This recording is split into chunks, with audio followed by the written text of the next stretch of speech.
जयंतीनिमित्त भव्य मिरवणूक उत्साहात काढण्यात आली। गेल्या 15 वर्षांपासून ही परंपरा अखंड सुरू आहे। मिरवणुकीत महिला व पुरुषांनी पारंपरिक वेशभूषा परिधान करून मोठ्या संख्येने सहभाग नोंदवला। तसेच भगवान परशुरामांच्या जीवनावर आधारित सजीव देखावे सादर करण्यात आले, ज्यामुळे वातावरण भक्तिमय झाले।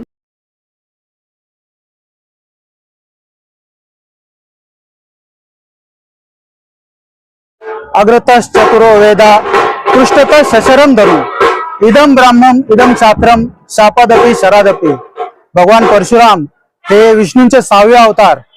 या अशा भगवान परशुराम ज्यांच्यामध्ये क्षात्रतेज आणि शस्त्र म्हणजे विद्या आणि शस्त्रविद्या या दोन्ही पण त्यांच्याकडे आहेत, तर हे ब्राह्मण समाजाचे आराध्य दैवत मानले जातात। त्याचप्रमाणे हिंदूंचे सुद्धा हे एक महत्त्वाचे दैवत आहे। या भगवान परशुरामांची जयंती आपण येवले शहरामध्ये गेल्या 15 वर्षापासून साजरी करत आहोत। त्याचप्रमाणे या वर्षी देखील मोठ्या उत्साहात ही परशुराम जयंती साजरी झाली आणि त्यानिमित्त शोभायात्रेचं नियोजन होतं। या निमित्ताने सर्व समाज बांधव, लहान थोर मोठे महिला सर्वांनी उत्स्फूर्तपणे प्रतिसाद या शोभायात्रेला दिला आणि हा कार्यक्रम अतिशय उत्साहात साजरा झाला।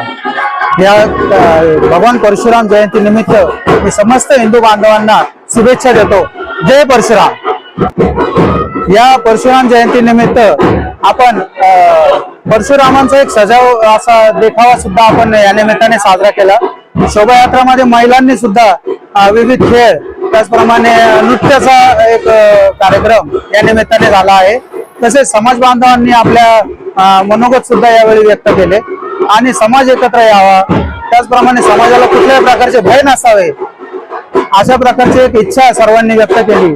आणि भगवान परशुरामांप्रमाणे आपण विद्येचं तर आपण आहेच, आपण विद्या अर्जन करतोच, त्याचप्रमाणे आपण पराक्रमी अशा भगवान परशुरामांकडून सुद्धा आदर्श घेतला पाहिजे की आपण अशा परिस्थितीमध्ये आज जे आपण समाजामध्ये बघतोय तिथे विद्याबरोबर आपण एक निर्भयपणे समाजामध्ये जगता यावं अशी सुद्धा आपण सगळ्यांनी आशा या निमित्ताने व्यक्त केली।